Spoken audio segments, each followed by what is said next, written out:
사도 바울의 이 설교의 빌립보서의 마지막이 빌립보 교인들을 향한 감사와 또 기도 부탁임을 우리가 알고 있습니다. 어제부터 살펴본 대로 물질에 관한 이야기가 계속되죠. 14절 우리가 읽은 15절에 보게 되면은 먼저 그러나 너희가 내 괴로움에 참여하였으니 잘하였도다. 빌립보 사람들아 너희도 알거니와 복음의 시초에 내가 마게도니아를 떠날 때 주고받는 내 일에 참여한 교회가 너희 외에는 아무도 없었느니라. 이 말씀을 보게 되면 먼저 괴로움에 참여했다라고 하는 것이 물질적인 여러분 도움이라고 하는 것은 우리가 잘 알고 있습니다. 그런데 물질적인 단순한 도움을 이야기하는 것이 아닙니다. 왜 그러냐 하면은 이렇게 얘기할 수 있습니다. 빌립보 교회는 처음과 끝이 동일한 교회였습니다. 시작과 끝이 한결같은 교회였어요. 어떤 시작과 끝이 한결같은 교회냐면은 사도 바울이 복음을 증거할 때, 예를 들면 빌립보 감옥에서 엄청난 기적이 일어났지 않습니까? 옥터가 흔들리고 여러분 이 모든 사슬이, 메인 사슬이 풀어지게 되고 또 하나님께서 이 간수 장을 구원케 하는, 그리고 그 가족이 세례를 받게 하고 그곳에서 예수를 영접한 사람들이 일어나게 하는 기적이 있었던 교회예요. 사도 바울이 얼마나 빌립보에서 사람들에게 추앙을 받습니까? 그러니까 칭송을 받을 그때나 복음을 전하느라 특별히 유대인들에게 모함을 받고 박해를 받고 핍박을 받고, 특별히 유대인들이 사도 바울에 대하여 거짓으로 헛소문을 퍼뜨려도 끝까지 빌립보 교인들은 사도 바울을 신뢰했습니다. 또 하나 우리가 잘 아는 대로 사도 바울이 쓴 여러 서신 가운데서 오직 빌립보 교회만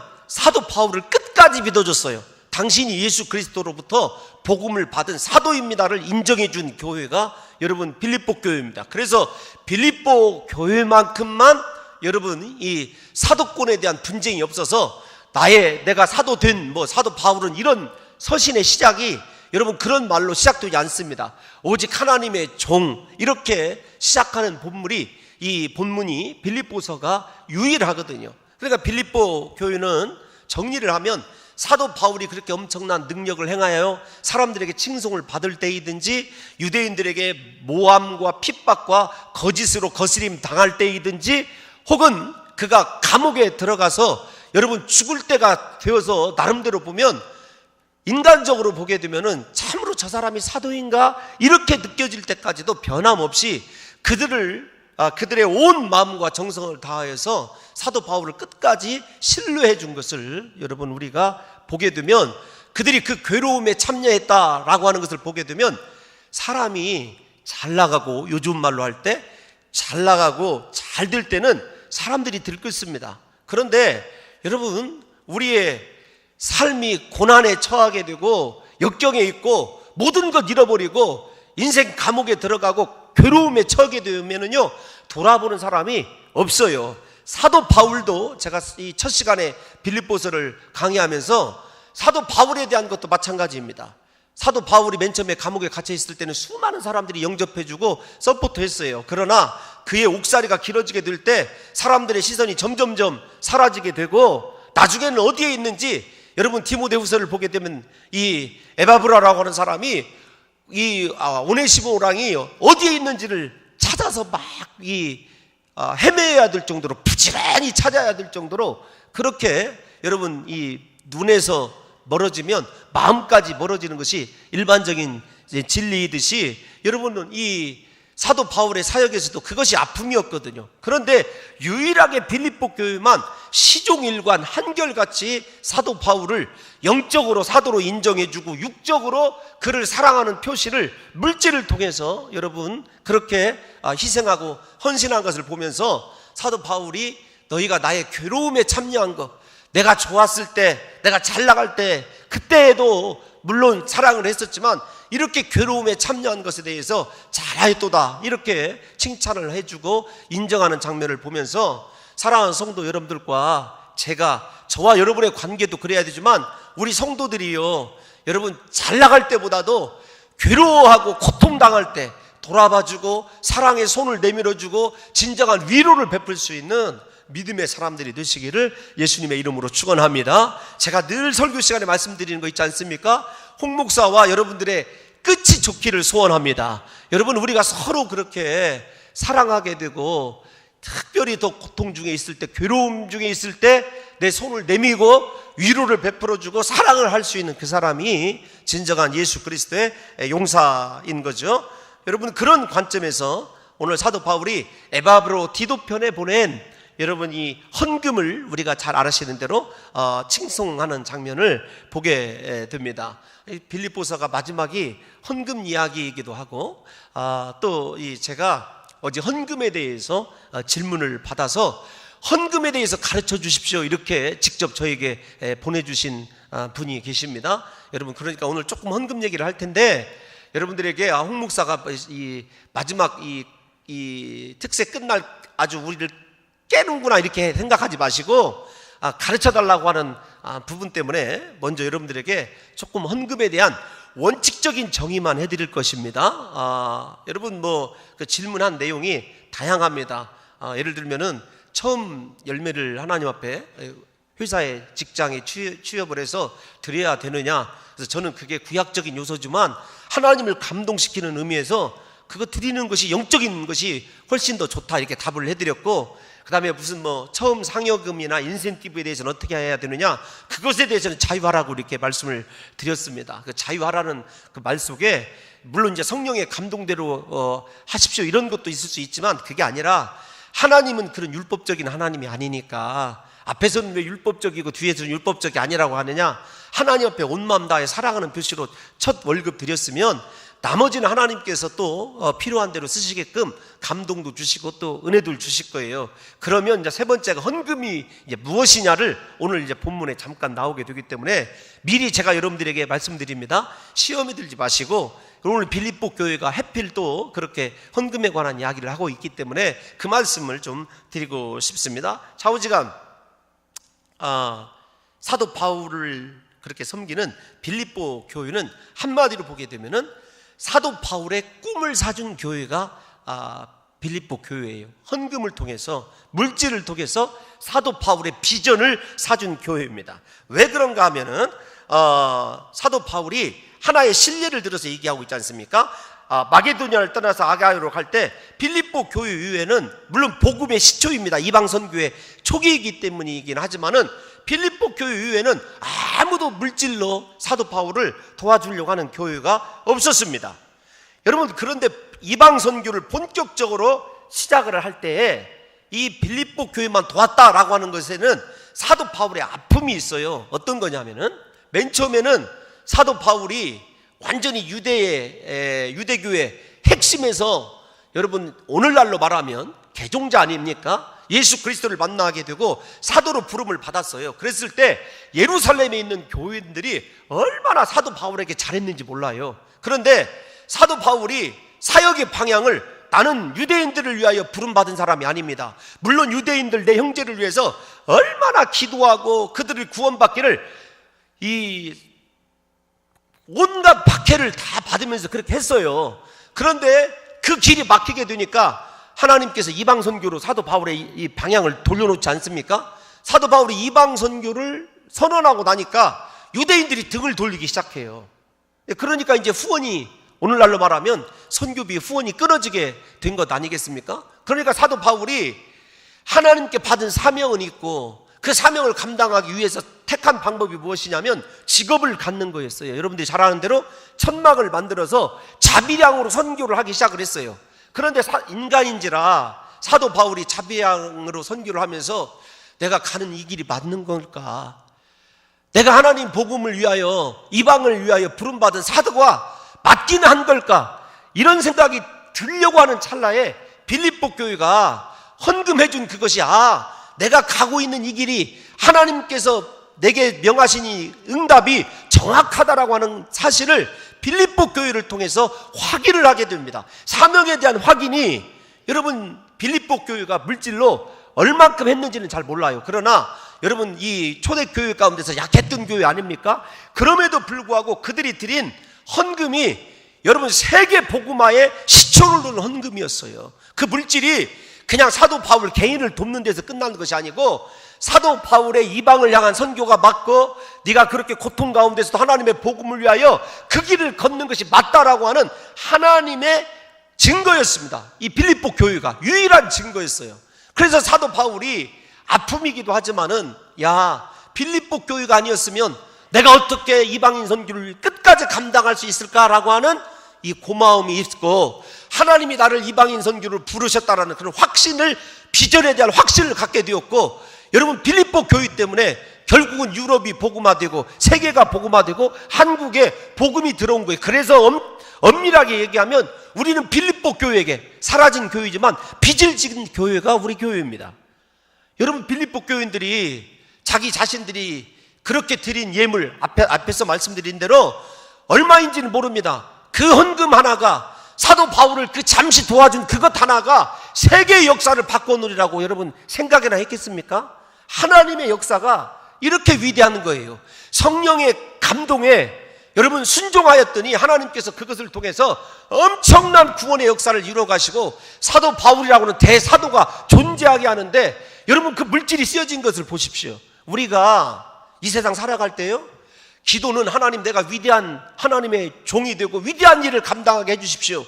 여러분 그 기도보다 하나님이 주시는 자그마한 감동, 성령의 감동에 민감한 사람을 통해서 하나님은 역사하시고 하나님께서는 은혜를 주시는 거죠. 사도 바울과 같은 대사도도 굉장히 낙심날 뻔한 그런 환경에 있었을 때 그에게 빌립보 교인들이 보내준 그 물질이, 헌금이 새로운 힘이 되었고 하나님이 나와 함께 하시는구나, 이방 선교의 문이 열리는구나 라고는 증거를 세워줬기 때문에 너희가 나의 괴로움에 참여한 것 너무도 잘 알았도다. 그 말 속에는 어떤 것이냐면 하나님의 고통스러운, 죄송합니다, 십자가의 그 복음의 고통스러운 그 사역에 너희가 동참한 것이 얼마나 후에 영광이 될지를 미래적으로 바라보고 있는 거예요. 여러분 그러니까 우리가 인생을 살아갈 때 하나님께서 늘 어떤 마음을 우리에게 주시든지 그 감동에 순종하는 그 사람이, 지금은 표시가 안 나지만 빌립보 교회도 어려워졌어요. 왜 그러냐면 이따 설명을 드리겠습니다만 하나님이 너희 쓸 것을 채우시리라. 여러분 빌립보 교회가 쓸 것이 없어요. 왜요? 사도 바울에게 그 약한 재정에서 모든 것을 몽땅 다 보냈기 때문에 쓸 것이 없어요. 근데 사도 바울이 확신합니다. 하나님이 너희 모든 쓸 것은 책임져 주시리라, 채워주시리라. 여러분 이게 우리 신앙의 시초가 되고 단초가 되는지를 생각해서 빌립보 교회는요 대단한 교회가 된 거예요. 사도 바울이라고 하는 사람을 세워주게 되고 그의 꿈을 그들의 작은 헌금을 통하여 사주고, 사도 바울이여 낙심하지 마십시오. 우리가 적지만 당신과 함께 참여하고 있습니다. 당신의 일에 참여하고 있습니다. 여러분 지금 사도 바울이 돈 얘기하고 있습니까? 마음으로 너희가 함께 내 사역에 참여해준 그것 때문에, 사랑으로 참여해준 그것 때문에 힘을 얻었을 뿐만 아니라 너희가 나중에 나의 자랑스러운 기쁨이요 면류관이 될 것이라고 하는 확실한 확신이 사도 바울에게 있는 것 아닙니까? 우리에게 돈의 액수가 문제가 아닙니다. 여러분 우리의 작은 헌신이요 때로는 우리 교회에, 그리고 부족한 홍목사에게 야 정말로 하나님이 함께 하시는구나, 여러분 그 물질을 통해서 여러분들에게 하나님의 영광이 보여질 뿐만 아니라 여러분들이 나중에 하나님 나라에 서는 그때 하나님의 기쁨이요, 빌립보서 4장 1절 하나님의 기쁨이요 하나님의 면류관이 되는 역사가 있게 될 줄로 믿습니다. 사후시간이 빌립보 교회 때문에 사도 바울이 그렇게 복음을 지속해서 나갈 수 있었다는 것이에요.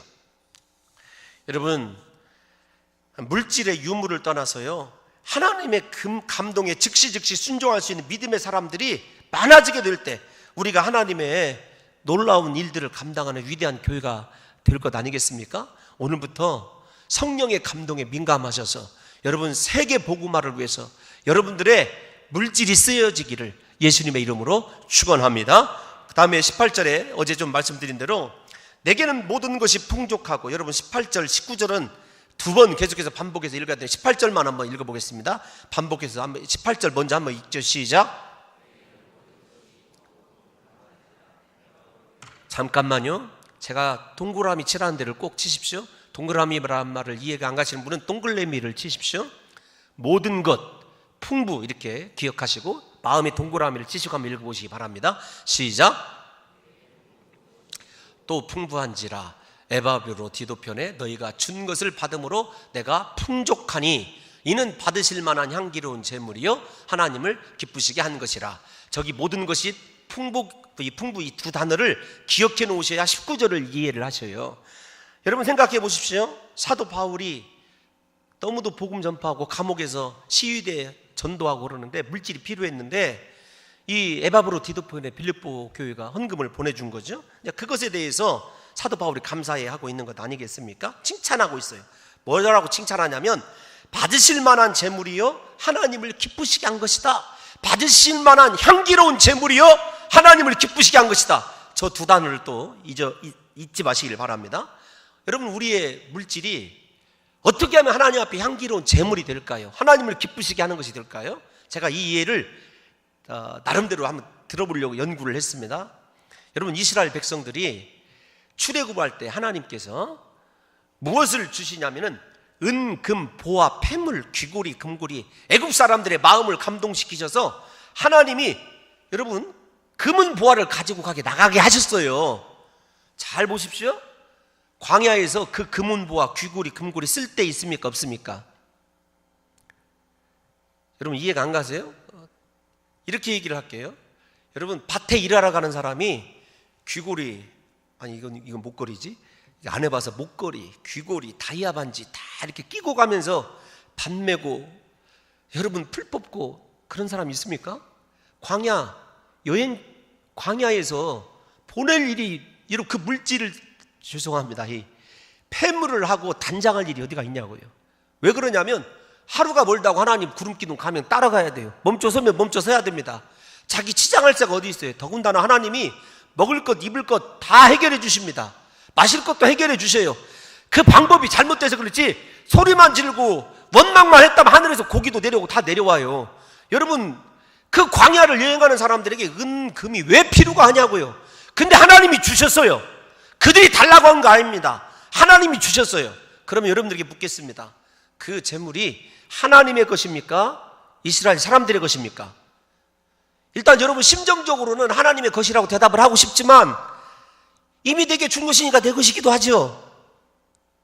제가 여러분들에게 왜 대답을 못 하시는지를 잘 알고 있습니다. 그러면 여러분들 또 설교를 하도 많이 듣다 보니까 그러면 여러분들의 물질 하나님의 것입니까? 홍 목사 이거 물어볼 것이다. 그러니까 지금 대답하면 불리하다. 속은 있어서 다 웃으시네요. 여러분 생각해 보십시오. 다시요. 하나님의 것이죠. 그런데 쓸데없는 광야에 그 예물이 필요가 어디가 있습니까? 단장은 나중에 가나안에 들어가서 살게 됐을 때 여러분 정말로 먹고 살게 됐을 때 편안하게 됐을 때 온갖 폐물하고 치렁치렁 여러분 늘어뜨리고 사는 것 아니에요? 그런데 하나님이 그들에게 준 이유가 있어요. 그 물질을 어디를 위해서 쓸까를 하나님께서 재어보신 거예요. 첫 번째는 여러분 이것이 많은 신학자들이 필요냐 욕구냐 이걸 가지고 얘기를 하는데 이스라엘 백성들은 그 예물을 첫 번째 자기의 욕구를 위해서 썼습니다. 어느 때 썼죠? 금송아지 우상을 만들 때 썼어요. 물질을 가진다는 것은 하나님이 내게 물질을 준다는 것은 두 가지를 하나님이 보시는 거예요. 하나는 네가 그 물질을 가지고 네 욕구를 위해서 쓰느냐, 두 번째로는 하나님이 일에 필요한데 물질을 쓰느냐를 보는 거예요. 여러분 자신의 욕구를 위해서 하나님이 주신 그 은금 폐물을 썼을 때 하나님의 준엄한 심판을 받았죠. 그들이 엄청난 심판을 받았어요. 몇천 명이 죽었습니다. 우상 숭배하고 하나님의 성막이 회막으로 불려지게 되는 회막이 진 밖으로 이사가는 엄청난 이 일이 생기게 된 거예요. 잘 보십시오. 하나님 앞에서 받은 물질이 내 욕구를 쓰여졌을 때 일어나는 현상 두 가지가 있어요. 하나는 내가 심판을 받아 죄송합니다. 여러분 제가 저주하는 거 아니에요. 이스라엘 백성들 얘기는 죽든지 아니면 하나는 어떤 거냐면 하나님이 내게서 떠나가는 거예요. 내 인생 중심에서 떠나서 어디로 가시냐면 내 인생 변두를 이사를 가셔요. 두 번째 하나님께서 똑같은 은금 폐물이었어요. 애굽에서 가져온 것이었어요. 그런데 율법을 주시고 나서 즉시 모세에게 다음에 주신 것이 무엇이냐면 성막 설계도예요. 성막 설계도 성전을 지르는 거죠. 오늘날로 얘기하면 그 설계도를 내놓자마자 이스라엘 백성들이 깨달은 이스라엘 백성들이 모세가 그만 가져오라고 할 정도로 자기들 애굽 사람에게 얻었던 모든 보화를 다 가져다 줍니다. 그것 때문에 하나님의 법궤가 금으로 덮이게 되었고, 그것 때문에 자신들이 바친 은, 금, 보화 때문에 여러분 대제사장의 에봇에, 여러분 이 방패에, 그 다음에 놋 기명에, 여러 가지 그 성전에 쓰여지는 모든 기명들이 다 마련이 되었거든요. 여러분, 때로는 우리에게 하나님이 물질이 필요 없을 때도 왜 나에게 물질을 주시느냐, 두 가지라니까요. 하나님이 필요할 때 그때 드린 성도들이, 여러분 출애굽기를 읽어보십시오. 얼마나 감동이 되고 그들에게 하나님께서 내려주신 축복이 얼마나 대단한지를, 여러분 그때 그 축복 신명기에도 다 나와 있습니다. 그래서 어떤 신학자들은 오늘날 그 세계적인 영화사, 쉘, 모바일, 여러분 다 가지고 있는 회사, 무슨 은행 다 유대인들이 왜 세계 경제를 다 여러분 주름잡고 있느냐고요. 하나님의 그 약속 때문이다. 저는 그렇게까지는 생각을 안 씁니다만은 그래도 일리는 있습니다. 여러분, 우리가 다 거둬두고요, 하나님이 주신 물질, 지금 내 욕구를 위해서 쓰고 있는지 하나님의 필요를 위해서 쓰고 있는지, 그 선택은요 여러분들이 하면 되는 거예요. 그것이 무엇이냐, 몇 번째냐, 그거 따질 이유가 없습니다.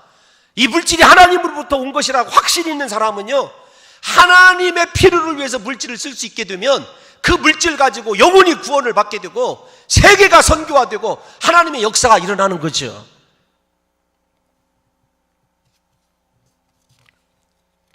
물질을 가지고 엉뚱한 짓 하지 마십시오. 이스라엘 백성들 그것 가지고 자기 만족시키는, 허영심 만족시키는 엉뚱한 짓 해가지고 여러분 하나님 앞에 그렇게 준엄한 심판을 받든지, 하나님께서, 내가 하나님을 믿긴 해요, 근데 하나님을 이제 먼 발치를 이렇게 발끝을 서서 들고 봐야 되는 회막으로 이사가는, 그래서 하나님을 날마다 바라볼 때 나는 발끝을 바라봐야 되고 애가 찾아야 하나님의 영광 볼까 말까한 그런 처지가 되어가는 거예요. 물질 무서운 것입니다. 그래서 예수님께서 그렇게 얘기하신 거예요. 물질 때문에 욕구대로 움직이지 마십시오. 홍 목사도 이번 설교를, 빌립보서를 깨달으면서 더 철저하게 깨달은 것이 있어요.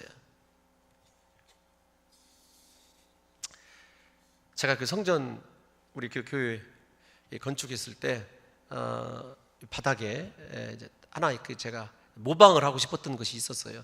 캐나다 토론토에 여러분 이 피플스라고 하는 교회가 있습니다. 교회 건물은 아주 이렇게 허접한 교회인데, 선교사를 그 당시 150명 정도 파송한 그런 교회거든요. 그 교회에 들어가면 이렇게 우리 로비로 이렇게 딱 들어오면은 바닥에다가 이렇게 글씨를 새겨놨어요. 뭐라고 새겨놨냐면 대단한 말은 아닙니다. World Mission First, 세계 선교 먼저, 선교 먼저, 이렇게 써놨어요 바닥에. 그것을 한번 물어봤더니 글자를 새기려고 하면 얼마나 들어가냐 했더니 돈이 너무 많이 들어가더라고요. 여러분 150명의 선교사를 파송해놓고 그 교회가 하나님 앞에서, 여러분 온 성도들이 거의 한 가정에 여러분이 하나씩 또 나름대로 이렇게 또 협력하는 데가 있어요. 참 대단한 교회라는 생각이 들어집니다. 여러분 물질을 도대체 어디에 쓰고 있습니까? 영적인 일입니까? 육적인 일입니까? 영적인 일에는 투자를 안 하고, 여러분 투자할 때 많이 있지 않습니까? 땅, 주식.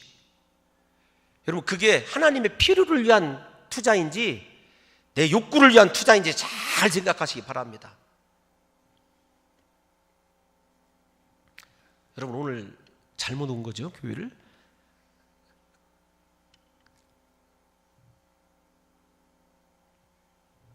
주님이 뭐라고 말씀하셨냐면, 보물이 있는 곳에 내 마음이 있느니라. 마태복음 6장 21절에 있는 말씀이에요. 우리의 물질이 영적인 곳에 있다면 우리의 마음도 영적인 일만 추구하게 되어 있어요. 내 욕구를 따라서 살아가는 사람은 세상적인 것만 추구해요. 문의는 신자예요. 그런데 정말로 영적인 일에 빌립보 교인처럼 여러분 목회자를 세워주고 복음을 위하여 쓰여진 그곳에 물질이 가 있는 사람은요, 마음도 교회에 있고 마음도 선교에 있고 죄송한 이야기지만 마음도 목회자에게 있어요.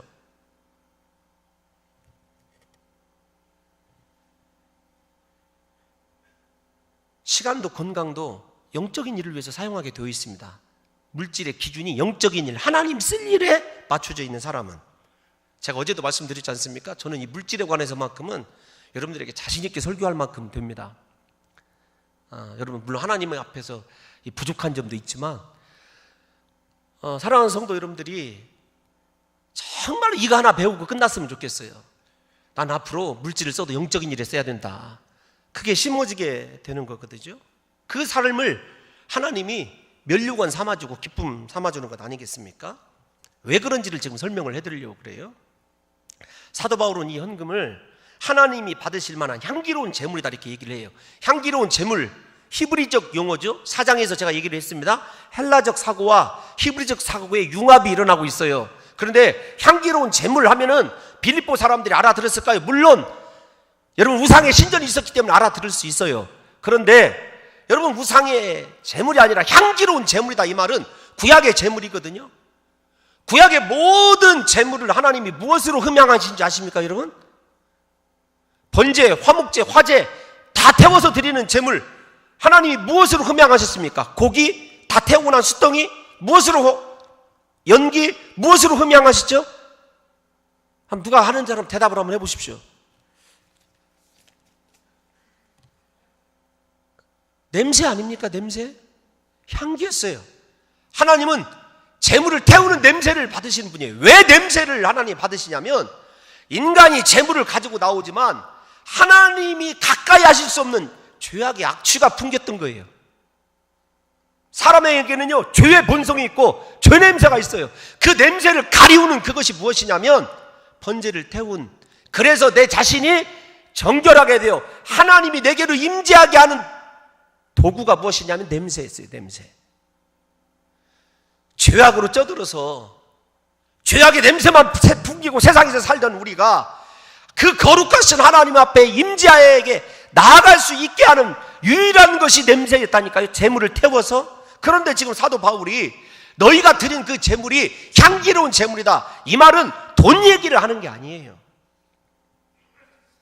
하나님 말씀에 순종하여 제사가 드리게 되면 죄악이 씻어지고 향기로운 제물이 된 것처럼 하나님이 이 향기로운 제사를 받으시고 우리의 죄를 멸하시고 우리에게 임재하시는 것처럼 사도 바울은 빌립보 교인들에게 그들의 헌금이 바로 하나님이 기뻐하시는 향기로운 제물이라고 말씀하고 있는데, 빌립보 교인들은 사도 바울이라고 하는 사람을 돕기 위하여 헌금을 드린 것이 아닙니다. 자신들의 죄를 사해주고 깨끗하게 씻어주신 예수 그리스도의 은혜에 감사하여 자신의 평생을 그리스도께 드림으로 하나님의 임재 안에서 살아가겠습니다. 이곳을 덮으소서, 이곳을 비추소서, 이곳을 지나소서가 그게 무슨 말이냐면 바로 이 말이에요. 어떤 건 줄 아십니까? 다시요? 그래서 헌금을 드릴 때 내가 누구 선교사를 돕기 위하여, 내가 누구를 돕기 위해서 헌금을 내겠습니다. 잘못입니다. 방법은 맞습니다. 근본적인 헌금의 목적은 그게 아니에요. 하나님, 내 죄 냄새를 제거시키기 위하여, 내 죄를 제거시키기 위하여 주님이, 죄 없으신 주님이 내 대신 십자가에 못 박혀 죽으셨는데 그 십자가의 사랑 때문에 하나님의 임재가 날마다 내 안에 이루어진 것 너무나 감사합니다. 제가 영원토록 이 임재 안에서 살기를 소원합니다. 하나님 내게 오시옵소서. 내가 하나님 앞에서 끝까지 향기로운 인생이 되겠습니다. 결단의 표시가 무엇이냐면 헌금입니다.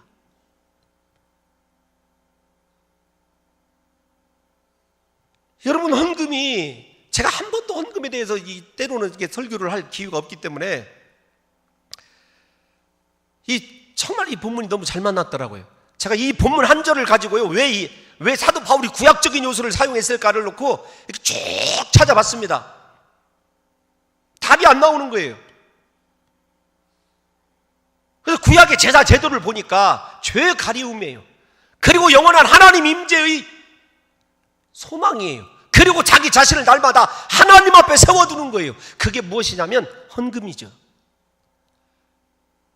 나의 죄를 가려주고 씻어주신 예수 그리스도 안에서 영원토록 살기를 결단하는 결단의 표시이자 하나님의 임재가 내게 영원토록 머물게 한 그것이 여러분 헌금이었던 거죠. 그래서 향기로운 제물이다 이렇게 이야기를 한 것입니다. 다른 말로 얘기하면 빌립보 교인들의 모든 죄와 허물이 예수 그리스도의 십자가 안에서 사해졌음을 표시하는 것 이것 아니겠습니까? 여러분, 모든 헌금은 내 냄새나는 모든 죄를 씻어주시고 내 인생을 향기로운 제물로 만들어주신 예수님의 은혜에 보답하며 평생을 예수님을 위하여 살기로 결단하는 결단의 표시가 헌금인 거죠. 1,000원 드리면 나는 1,000원어치만 주님 위해서 살겠습니다 라고 하는 것일 수도 있습니다. 그 다음은 여러분 더 이야기하면 안 되겠으니까 넘어가죠. 이렇게 물질을 사용하는 사람들에게 하나님은 사도 바울은 내가 선물을 구함이 아니요 오직 너희에게 유익하도록 풍성한 열매를 구함이라. 17절 어제 말씀드렸지 않습니까? 우리에게 영적인 유익이 있습니다. 우리 육신에 풍성한 열매가 있어요. 예수님 앞에서만 살기를 원하고 하나님의 임재를 소망하는 마음으로 헌금을 드렸는데 여러분, 우리 인생의 유익이 어찌 없겠습니까? 어찌 내가 하는 일마다 풍성한 열매가 없겠느냐고요. 만약에 내 삶에 아직도 열매가 없고 유익이 없는 인생, 하나님 앞에 돈을 드린 것이죠. 사람을 의식해서 드린 것이죠. 하나님과 나, 예수 그리스도와 나를 여러분 주목해서 헌금을 드리셨다고 했다면 여러분, 우리 인생에 반드시 유익과 풍성한 열매가 있게 될 줄로 믿습니다. 여러분, 마음에 안 드는 설교를 할지라도 돈 얘기가 그렇죠? 그래도 여러분, 오늘은 조금 자세히 가르쳐드리고 넘어가고 싶습니다. 주님이 뭐라고 말씀하시냐면 욥기서 41장 1절에 온 천하에 있는 것이 다 내 것이다. 시편 24편 1절에서 땅과 거기 충만한 것과 세계와 그 중에 거하는 자가 다 여호와의 것이로다. 모든 것이 다 여호와의 것이에요. 하나님의 것입니다. 그 하나님이 나를 풍성하게 해주실 줄로 믿습니다. 여러분, 그 유익을 좀 깨달았으면 좋겠고, 이제 거의 다 끝나갑니다. 너희 쓸 것을 채우시리라. 앞에서 충분히 말씀을 드렸어요. 그런데 제가 18절 읽을 때 모든 것이라는 말과 여러분 풍부란 말을 기억하라고 그랬어요. 19절 그 말씀을 기억하시고 19절 한번 읽어봅니다. 시작. 자, 잡으세요. 풍부, 풍족, 풍성 똑같은 말입니다. 뒤에 있는 말이 먼저 나왔어요. 시작. 영광 가운데 그 풍성한 대로. 시작. 그 다음에 뭐라고 그랬어요? 자, 앞에서 뭐라고 그랬죠? 18절 다시 한번 가볼까요? 반복해야 된다고 말씀드렸죠. 자, 시작. 내게는 모든 것이 또 풍부한지라. 잘 보세요. 사도 바울이 모든 것이 풍부해졌다. 그런데 이 빌립보 교인들에게 19절에서 말씀할 때 그 풍성한 대로 너희의 모든 것이 거꾸로 나와요. 그런데 축복의 내용입니다. 이 말을 쉽게 얘기할 수 있어요. 무엇이든지 심은 대로 거두는 거예요. 심은 대로. 물질을 심은 대로 거두게 되어 있습니다. 풍성하게 풍부한 대로 심어줌으로 말미암아 사도 바울이 나 모든 것이 풍부해졌다면 내가 일하는 모든 것에서 내 인생도 풍족한 인생이 되는 거죠. 이게 헌금의 법칙이에요. 제가 이 본문을 아까 얘기할 때 필요냐 욕구냐 잠시 얘기를 했을 때 왜 그 말을 드리냐면 여기 너희의 모든 쓸 것을 채우시라고 할 때 쓸 것이라고 하는 이 말을 직역해보면 필요 그 뜻이에요. 필요. 원어 성경에. 그러니까 이 말을 너희 쓸 것이 아니라 너희 필요를 이렇게 번역해야 좀 더 원문에 가까운 번역입니다. 내가 필요할 때마다 하나님이 하늘의 보고를 여시고 여러분들에게 채워주시는 역사가 있게 될 줄로 믿습니다. 어떻게 할 때? 사도 바울의 모든 것을 풍부하게 만들어줬을 때 그 복이 임하는 거거든요. 원인은 결과가 없죠. 사도 바울이 지금 이야기하는 것이 어떤 것입니까? 너희가 내 모든 것을 풍부하게 채워줬는데 앞으로 너희 필요할 때마다 하나님이 모든 것에 대해서 풍족하게 채워줄 것이다. 제 말이 아닙니다. 여러분들 제가 이 말을 강변하니까 야, 홍 목사가 이게 생활이 궁한가 보다. 아닙니다. 저는 정말로 우리 교회가 모든 것 풍족하게 해줍니다. 다만 그거 제가 저를 위해서 사용하지 않으려고 노력할 뿐이지 정말로 여러분 그래서 그렇게 드리는 것이 아니에요. 그런데 여러분 잘 보십시오. 사도 바울이 다시 강조합니다. 모든 것에 모든 일에 풍부하게 되었다. 하나님께서 축복해 줄 때 너희를 풍족하게 모든 쓸 일에 채워주시리라.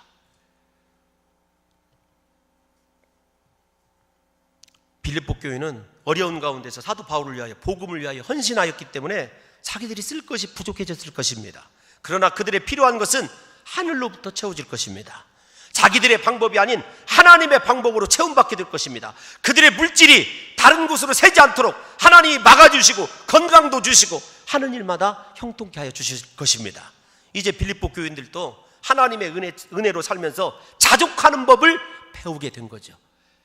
이제 사장이 이해가 가십니까? 사도 바울이 자족하는 법을 배웠다, 모든 것을 할 수 있다라고 선언한 그 삶을 이제 모든 물질에서부터 노인받게 되었을 때 하나님의 은혜에 감사하는 그런 인생을 살게 된 거죠. 어제 보여드린 레나 마리아처럼 그럼에도 불구하고 하나님 감사합니다, 하나님만을 찬송합니다. 사도 바울과 레나 마리아와 똑같습니다. 우리의 인생도 내 물질 하나님의 필요를 위해서 쓰여져야 되는 것, 이렇게 정해놓고 살면은요 감사가 더 풍성해지고 내 삶에 이제부터 하늘의 보고가 열리게 되고 하나님께서 내게 필요한 대로 쓸 때마다 하나님께서 채워주시는 기적의 역사가 일어나게 될 줄로 믿습니다. 그랬을 때 사도 바울의 마지막 결론이 뭐죠? 20절, 하나님 곧 우리 아버지께 세세무궁하도록 영광을 돌릴지어다. 무엇으로 영광을 돌리라는 겁니까? 너희들의 헌신과 헌금과 너희들의 인생의 소원을 통해서 그 영광을 돌리라는 것 아닙니까? 여러분, 그저 오늘 이 시간에 여러분들이 홍 목사가 헌금 강조했다 이렇게 생각하면은요 오산입니다. 우리의 평생이 달려있는 문제예요. 하늘의 능력을 체험하고 나를 축복하시는 하나님을 경험하고 그분께 영광 돌릴 수 있는 비결이 다른 데 있지 않습니다. 부디 사랑하는 성도 여러분들이 하나님의 필요에 물질도 생명도 드리심으로 말미암아 여러분 평생에 하나님께서 시마다 때마다 축복하심으로 날마다 여러분의 인생이 풍족해지시기를 예수님의 이름으로 축원합니다. 하나님 오셔서